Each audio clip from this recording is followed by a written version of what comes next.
Hari Anti Korupsi.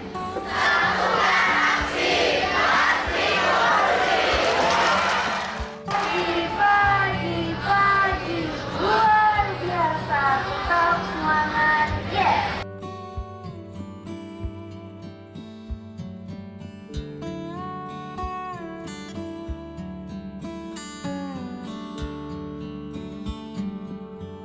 Oke, jadi yang bakal kita bahas hari ini adalah integritas dan budaya anti korupsi. Jadi teman-teman banyak yang mengira untuk dari kata anti korupsi.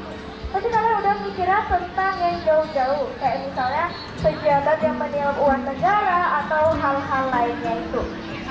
Tapi kalian sadar gak sih teman-teman, sebenarnya budaya anti korupsi itu bisa kita rancang dari kita sejak dini. Karena korupsi itu mulai dari hal-hal kecil yang seperti biasa kita lakukan. Entah itu kita nitip absen ke teman kita, atau kita nyelap uang kas. Kira-kira di sini ada nggak yang pernah nyelap uang kas nih, bendahara-bendahara? Orang yang punya integritas itu tetap disiplin, tetap rajin, walaupun tidak ada yang mengawasi dia. Namun sayangnya teman-teman, di lingkungan remaja ini banyak sekali perilaku yang merusak integritas dan dinormalisasikan. Contohnya, menyontek. Atau kalau udah belok masuk kelas, kita masih diam di kantin. Itulah yang akan menjadi bibit-bibit korupsi. Dan jika terus dibiarkan, bibit itu bisa terus tumbuh di dalam diri kita. Dan itulah yang menjadikan adanya koruptor-koruptor di dunia ini. Jadi, mulai sekarang, kita harus membiasakan diri untuk berperilaku yang benar. Bukan membenarkan kebiasaan-kebiasaan yang sudah biasa kita lakukan. Jadi, kalau kayak gitu, kita tahu ya bahwa bibit-bibit korupsi ini sebenarnya sudah sering terjadi di sekitar kita dan masih bisa kita cegah untuk tumbuh di dalam diri kita lebih lanjut lagi. Korupsi. Jadi korupsi itu adalah penyalahgunaan kekuasaan untuk memperkaya dirinya sendiri. Dan masih banyak orang mengira korupsi itu hanya mencuri uang negara saja, padahal korupsi itu banyak banget bentuknya teman-teman.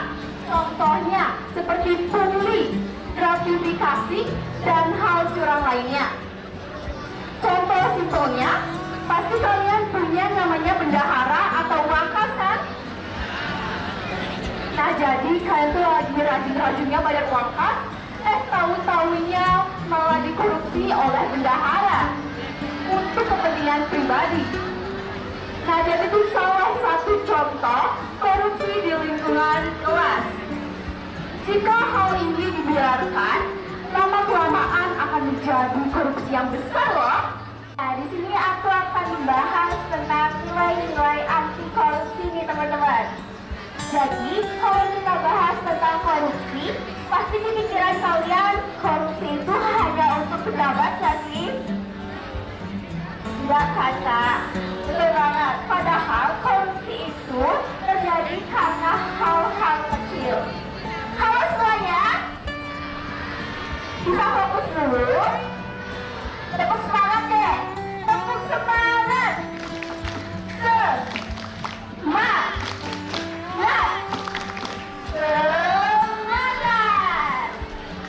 Oke, kembali lagi ke materi. Jadi, korupsi itu terjadi karena hal-hal kecil yang kita lakukan setiap hari, teman-teman. Nah, ada nilai-nilai yang wajib kita ketahui. Di setiap organisasi wajib memiliki nilai-nilai yang jelas, teman-teman. Bukan hanya di organisasi seperti OSIS maupun PIKES, organisasi perangkat kelas juga wajib memiliki nilai yang jelas. Ada 9 nilai yang wajib kita ketahui, teman-teman. Halo yang di belakang. Oke, kembali lagi ke materi. Jadi, nilai-nilai ini bisa kita sebut berjumpa di teras. Kepanjangannya, berani, jujur, mandiri, peduli, adil, disiplin, tanggung jawab, kerja keras, dan sederhana.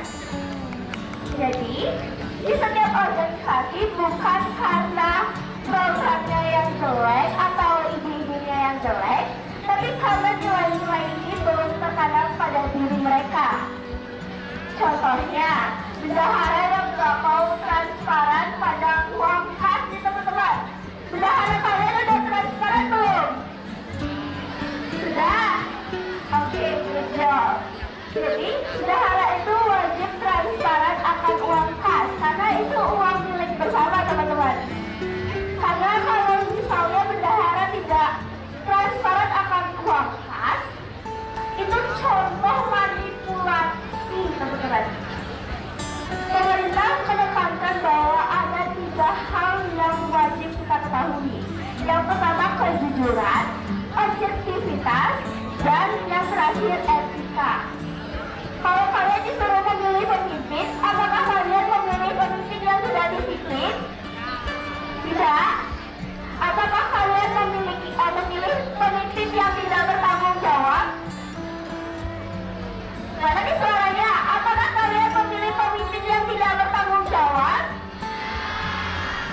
Pastinya yang bertanggung jawab ya. Nah, maka dari itu mari kita mulai menanamkan nilai-nilai 3B. Yang pertama, berani jujur. Yang kedua, berani adil. Dan yang terakhir, berani berpartisipasi. Nanti ya. Semangat dulu dong. Selamat pagi.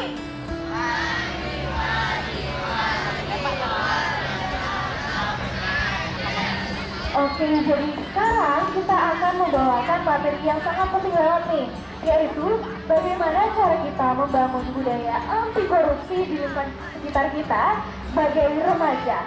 Yaitu yang pertama, transparansi keuangan. Jadi transparansi keuangan yang dimaksud adalah setiap kelas atau organisasi pasti memiliki uang kas nih ya. Dan penting banget untuk kita tahu berapa jumlah uang yang masuk dan berapa jumlah uang yang keluar. Karena misalnya kalau kita nggak komunikasi itu ke anggota, takutnya terjadi kesalahpahaman atau miskomunikasi. Contohnya ini ya, ada kalimat yang menyatakan bahwa bendahara nyuap uang kas. Kalian pernah dengar nggak kalimat seperti itu? Oke, kayaknya ada yang pernah ya. Jadi itu sepertinya hal yang lumrah untuk di sekolah, tapi jangan dinormalisasikan ya teman-teman. Dan yang kedua ada tolak gratifikasi. Contoh kecilnya itu adalah ketika teman kita mentraktir kita atau memberikan kita suatu barang nih, tapi dia malah berkata seperti ini. Aku kan udah beliin kamu sesuatu nih, sekarang kamu kerjain PR ku ya. Waduh, itu kan kurang ajar banget ya. Dan itu adalah langkah awal dalam membangun budaya korupsi di sekitar kita. Jadi penting banget untuk kita nolak ajakan seperti itu nih teman-teman. Dan yang ketiga atau yang terakhir, budaya saling tegur. Misalnya nih, teman kita berjalan ke arah yang tidak seharusnya dia jalani. Dan kita mau negur dia, cuma kita takut. Kita takut untuk dibilang sok ngatur, sok tahu, sok pintar. Padahal teman-teman, negur itu adalah hal yang wajar. Karena kita bisa menyelamatkan dia dari masalah yang lebih besar nantinya. Jadi ya teman-teman, budaya korupsi itu bukan soal slogan yang ditempel di sini atau baju yang dipajang di tempat umum.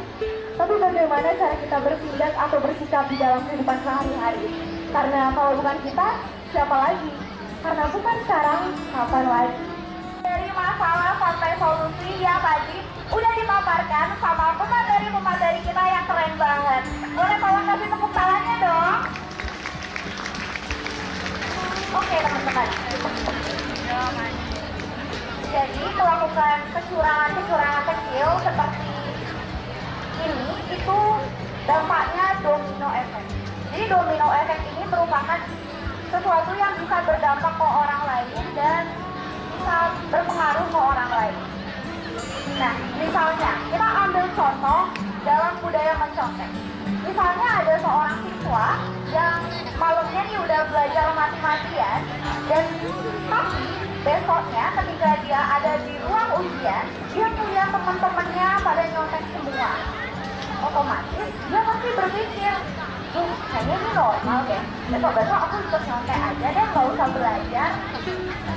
Karena teman-teman, secara naluriah dan alamiah, seorang manusia itu pasti punya keinginan untuk mengikuti manusia lain sebagai contohnya. Apalagi kalau hal itu adalah hal yang lumrah atau banyak dilakukan. Mungkin kalau sekarang istilahnya itu FOMO kan ya. Jadi kalau kita dari kecil udah menormalisasikan hal-hal kayak gini, ini sama aja kayak kita itu lagi membangun bibit-bibit korupsi di dalam diri kita dan di lingkungan kita. Jadi mencontek atau melakukan kecurangan lainnya memang salah dan nggak boleh dinormalisasikan ya.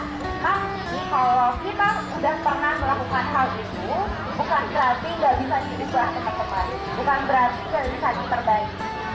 Jadi ayo mulai sekarang bareng-bareng kita berubah dan mulai untuk tidak menormalisasikan hal-hal sejenis itu.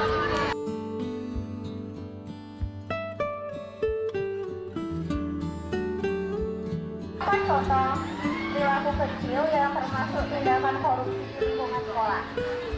Jadi yang pertama itu yaitu mencontek. Yang kedua itu bendahara yang tidak mau transparansi dengan uangnya. Pertanyaannya gimana caranya biar kita itu bisa jujur di lingkungan kita yang masih dibilang curang gitu. Jadi yang pertama menurut saya pribadi ya, harus jujur pada diri sendiri. Karena kalau enggak dari diri sendiri, kita nggak bakal bisa mengubah orang lain. Makanya ada statement yang mengatakan bahwa kita harus percaya pada diri sendiri, baru kita bisa bikin orang lain itu bisa percaya. Gitu. Soal ketiga adalah kenapa perilaku curang yang kecil bisa berujung pada budaya korupsi yang besar. Seperti kata pepatah, sedikit sedikit lama-lama menjadi bukit. Lama-lama menjadi kebenaran di masa depan.